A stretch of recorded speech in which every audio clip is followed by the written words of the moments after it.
নমস্কার বন্ধুরা, আমি মধুমিতা ভট্টাচার্য। আমার অ্যাস্ট্রো জোডিয়াক চ্যানেলে আপনাদের সবাইকে স্বাগত।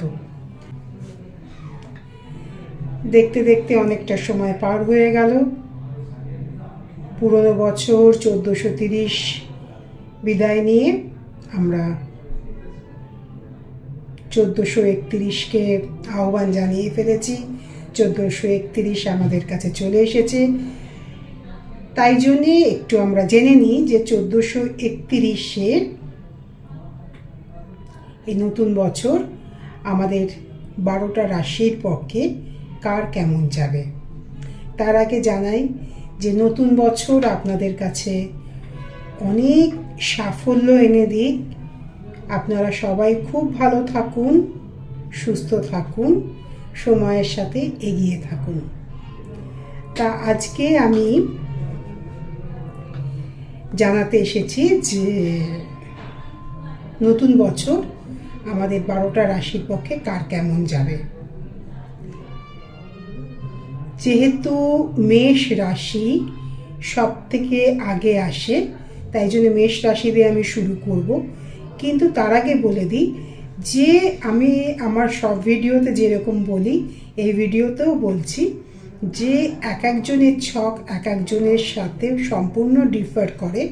তাই জন্যে সবার ক্ষেত্রে কিন্তু একই রকম ফল লাভ আপনারা করবেন না। আমি একটা জেনারেল প্রেডিকশন করছি, সেই হিসাবে আমি আপনাদেরকে জানাচ্ছি। এর থেকে বেশি যদি কিছু জানতে হয় আমার সাথে এসে যোগাযোগ করতে পারেন। আমি বউবাজার, বারাসাত, মধ্যমগ্রাম, ব্যাঙ্গালোর, নিউ টাউন অনেক জায়গায় আছি।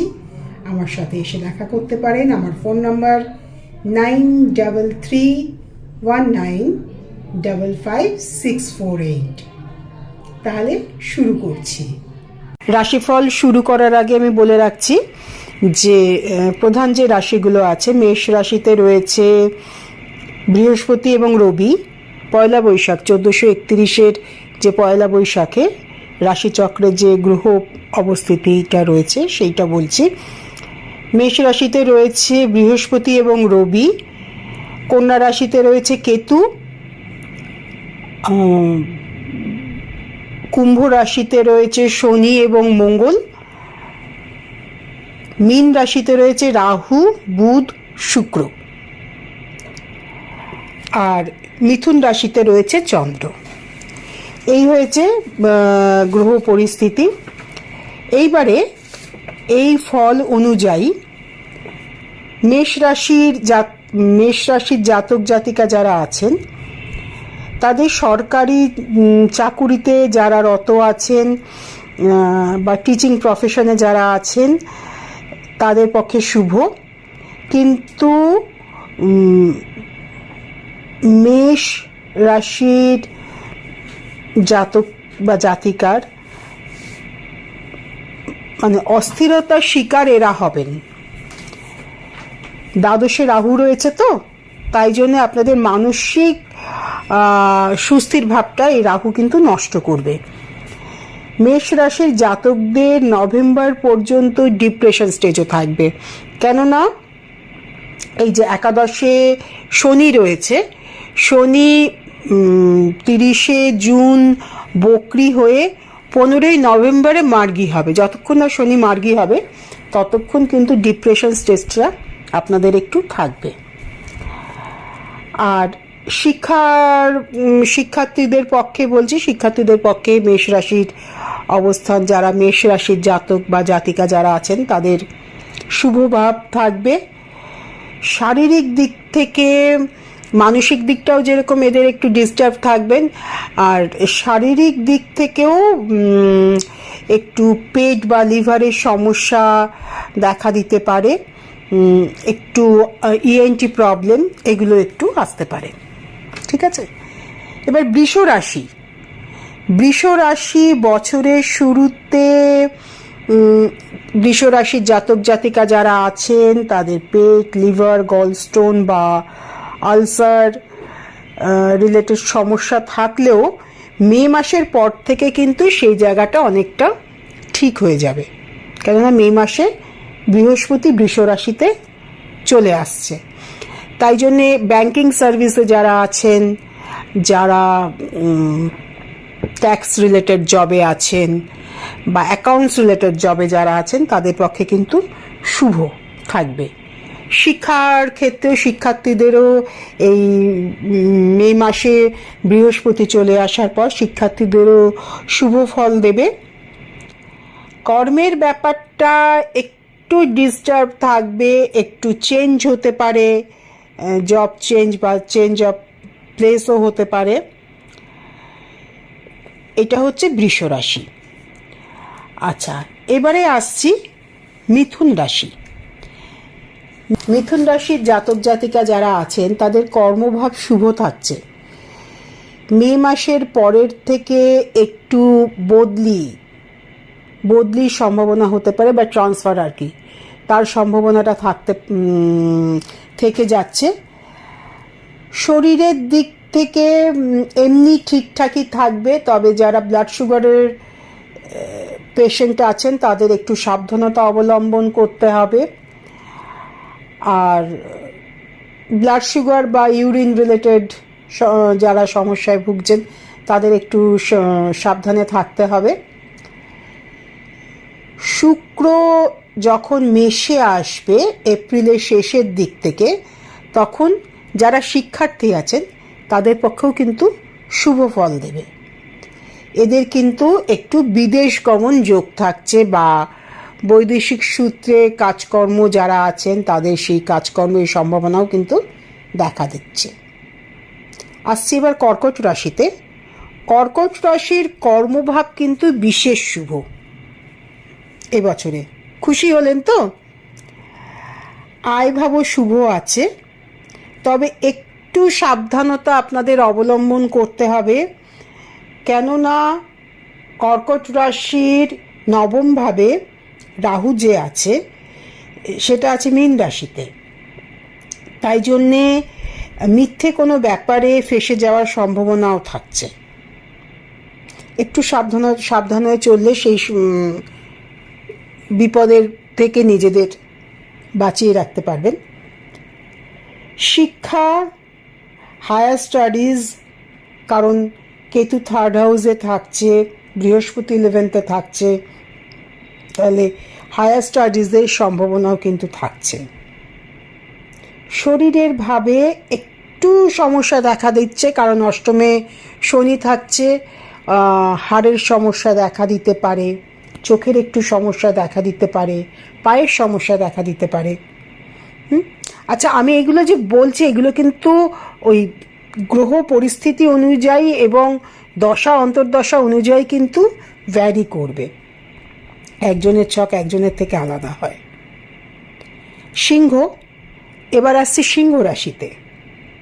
সিংহ রাশির কর্মভাবটা মধ্যম আছে, সেকেন্ড হাউসে কেতু আছে, ফলে মেন্টাল ডিস্টারবেন্স ভীষণভাবে থাকবে, সেভিংস মানির জায়গায় সমস্যা থাকছে, আত্মীয় স্বজনের সঙ্গে একটু বিরোধের সম্ভাবনাও কিন্তু থাকছে। সিংহ রাশির সপ্তম জায়গায় যেহেতু শনি অবস্থান করছে, দাম্পত্য ব্যাপারে একটু ডিস্টারবেন্স দেখা দিচ্ছে। অষ্টমভাবে রাহু আছে, ফলে আপনারা যে টার্গেটটা নেবেন, যে কাজে এগোতে চাইবেন, সেই জায়গাটা একটু বিলম্ব, অষ্টমে রাহু তো এটা করে, বা একটু ধার দেনায় জড়িয়ে পড়া, এই সম্ভাবনাগুলো কিন্তু দেখা যাচ্ছে। সিংহ রাশির জাতক জাতিকার মধ্যে যারা ইঞ্জিনিয়ার আছেন তাদের পক্ষে কিন্তু ভালো ফল দিয়ে যাবে। এবার আসছি কন্যা রাশি। কন্যা রাশির জাতক জাতিকা যারা আছেন তাদের কিন্তু এবছরে অনেক অপরচুনিটিস আসবে, অনেক সুযোগ আসবে, অনেকবারই আসবে। সেই সুযোগগুলোকে সদ্ব্যবহার করার চেষ্টা করুন। আর যারা পার্টনারশিপ বিজনেসে আছেন তাদের পক্ষে কিন্তু একটু সাবধানতা অবলম্বন করতে হবে, কারণ সপ্তমভাবে রাহু যে ভাবটা আছে সে মীন রাশিতে, সেই ভাবটা তো শুভ নয়। বা পার্টনার, আপনাদের লাইফ পার্টনার যিনি আছেন তার একটু শারীরিক অবনতি হতে পারে, বা আপনাদের রিলেশনে কোনো সমস্যা আসতে পারে। শত্রুতা জায়গাটা দেখা যাচ্ছে, ওটা অ্যাভয়েড করে চলার চেষ্টা করুন, কারণ আপনার রাশির উপরে কেতু বসে রয়েছে। তো এই জায়গায় একটু নিউরো সমস্যা আসতে পারে শারীরিক দিক থেকে, এই জায়গাগুলো একটু অ্যাভয়েড করার চেষ্টা করুন। আসছি এবার তুলা রাশিতে। তুলা রাশির জাতক জাতিকা যারা আছেন পৈতৃক সূত্রে লাভবান হবেন, কর্মে চেঞ্জ বা পরিবর্তন আসার সম্ভাবনা আছে, শত্রুতা চারণও হবে, গুপ্ত শত্রু থেকে কিন্তু সাবধান। 12th হাউসে আপনাদের কেতু থাকছে, আপনাদের কেতু একটু নার্ভের সমস্যা সৃষ্টি করে বা টেনশনটা ভীষণভাবে বাড়িয়ে দেয়, অ্যালার্জেটিক প্রবলেম কিছু আসতে পারে, বোন বা হাড়ের কিছু সমস্যা আসতে পারে, মানসিক চাপটা বৃদ্ধি থাকবে। তাই জন্যে যখন মানসিক চাপ আসবে সেটাকে মানে ওই দিকে কনসেন্ট্রেট করবেন না, পজিটিভ চিন্তা করুন। আসছি এবার বৃশ্চিক রাশি। বৃশ্চিক রাশির জাতক জাতিকা যারা আছেন, যারা শিক্ষার্থী আছেন, তাদের পক্ষে ভীষণ শুভ, স্পেশালি যারা মেডিকেল গ্রাউন্ডে আছেন তাদের পক্ষে ভীষণ শুভ। মাতৃস্বাস্থ্য হানি হতে পারে বা গৃহগত কোনো সমস্যা আসতে পারে বা সম্পত্তিজনিত সমস্যাও আসতে পারে। মানসিক চাপটা একটু বেশি থাকবে। সন্তান বিষয়ে শুভ। ব্যবসায়ীদের একটু সাবধানতা অবলম্বন করতে হবে। আর বৃশ্চিক রাশির কিন্তু এবছর একটা ভীষণ ভালো জিনিস যে আধ্যাত্মিক উন্নতি, বা যারা মেন্টর আছেন, যারা আধ্যাত্মিক জগতে থাকেন, তাদের পক্ষে কিন্তু স্পিরিচুয়াল ডেভেলপমেন্টটা কিন্তু ভীষণভাবে দেখা যাচ্ছে। এবারে আসছি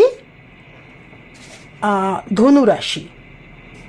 ধনুরাশির জাতক জাতিকা যারা আছেন, প্রথম দিকে চাকরিতে একটু শুভ হলেও মধ্যভাগে কিন্তু গুপ্ত শত্রুতা বৃদ্ধি হবে,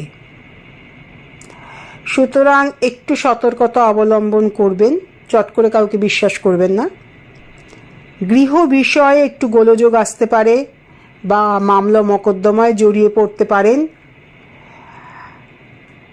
একটু আপনাদের সতর্ক হয়ে চলতে হবে। আপনারাও কিন্তু মিথ্যে ব্যাপারে ফেঁসে যেতে পারেন। আর ভ্রাতা বা ভগিনীর সাথে সম্পর্কের একটু অবনতি হতে পারে বা ভ্রাতা বা ভগিনীর স্বাস্থ্যহানিও হতে পারে। আসছি এবার মকর রাশি। মকর রাশির বছরের প্রথম ভাগে মানসিক অস্থিরতা নিয়ে শুরু হলেও জুন মাস থেকে কিন্তু সেটা অনেক কমবে। কথা প্রয়োগ বা বার্তালাপে সতর্ক থাকতে হবে, সেখানে কোনো গোলযোগের সূচনা হতে পারে বা অসন্তোষের কারণও হতে পারেন। সন্তান বিষয়ে শুভ থাকবে, জ্ঞানার্জন বৃদ্ধি থাকবে, জ্ঞানার্জন বৃদ্ধি হবে, শৌখিনতা বৃদ্ধি, আর সম্পত্তিগত ব্যাপারে শুভ ফল আশা লাভ করা যাচ্ছে, সম্পত্তি বৃদ্ধি হবে আপনাদের। আসছে এবার কুম্ভ রাশি। কুম্ভ রাশির জাতক জাতিকাদের জীবন কিন্তু এখন একটা হার্ড লেসন দিয়ে যাবে, কেননা আপনাদের রাশি অধিপতি শনি এখন স্বয়ং কুম্ভতেই আছে। শনি সবসময় একটা হার্ড লেসন দিয়ে যায়, তার সঙ্গে সেকেন্ড হাউসের রাহুও রয়েছে। তাই জন্য একটু ধৈর্য রাখুন, কারণ এটা মনে রাখবেন হার্ড লেসন কিন্তু যখন হার্ড লেসনটা শনি যখন ট্রাভেলটা দেয় তখন যথেষ্ট ডিস্টারবেন্স চললেও পরে কিন্তু প্রভূত সাফল্য লাভ আসে। প্রভূত কথা কাটাকাটি থেকে নিজেদের সরিয়ে রাখুন। সিদ্ধান্ত নেওয়ার আগে অনেকবার ভাববেন, কারণ ভুল ডিসিশন নেওয়া হয়ে যেতে পারে। নভেম্বরের পরের থেকে আপনাদের সুসময় আসছে। শিক্ষার্থীদের পক্ষেও শুভ, স্পেশালি যারা ইঞ্জিনিয়ারিংয়ে আছেন, এগ্রিকালচারে আছেন, মেডিকেল গ্রাউন্ডেও যারা আছেন, তাদের পক্ষে কিন্তু ভীষণ শুভ। স্বাস্থ্য বিষয়ে একটু সতর্কতা অবলম্বন করতে হবে। ইএনটি প্রবলেম, হাড়ের সমস্যা বা পেটের একটু সমস্যা আসতে পারে। আসছি এবার মীন রাশি। মীন রাশির জাতক জাতিকা যারা আছেন, আপনাদের রাশির ওপরে রাহু, রাহু মানে একটু অস্থিরতা, কিন্তু রাহু আবার স্পিরিচুয়াল দিকটাও কিন্তু ভীষণ উন্নত করে যায়, কিন্তু খুব অস্থিরতা দিয়ে যায়। জ্ঞানার্জনে বৃদ্ধি হবে। সঞ্চয় ভাব আপনাদের পক্ষে শুভ। যেহেতু সপ্তম ভাগে কেতু আছে, সেই জন্যে আপনাদের যিনি লাইফ পার্টনার থাকবেন তার স্বাস্থ্য বিষয়ে একটু সতর্ক থাকতে হবে, বা রিলেশনশিপে কোনো সমস্যা আসতে পারে, অথবা পার্টনারশিপ বিজনেসে একটু সমস্যা আসতে পারে। বৈদেশিক সূত্রে কিন্তু আপনারা লাভবান হবেন। এই হলো মোটামুটি একটা রাশিফল। আমি বললাম ঠিকই, কিন্তু এটা আমি ওইটাই যেটা বলছি যে একজনের রাশির, একজনের ছক, জন্মকুণ্ডলী যেটা একজনের থেকে সম্পূর্ণ আলাদা হয়। তাদের গ্রহ পরিস্থিতি আলাদা, তাদের দশা অন্তর্দশা আলাদা, সুতরাং এটা কিন্তু তার উপরেই মেইন ডিপেন্ড করে, গ্রহ পরিস্থিতি এবং দশা অন্তর্দশা। আর আমার ফোন নাম্বার তো দিয়েই রাখলাম, বিশদভাবে যদি জানতে চান তাহলে আমার সাথে এসে দেখাও করতে পারেন। আমার ফোন নাম্বার হচ্ছে, আবার বলে দিলাম, 9331955648। এই হলো 12টা রাশির ফলাফল। তবে সবার একরকম হবে না, এক একজনের গ্রহ পরিস্থিতি অনুযায়ী এক এক রকম ফল লাভ করবেন আপনারা। তাহলে আজকে আসছি, সবাই ভালো থাকুন, নমস্কার।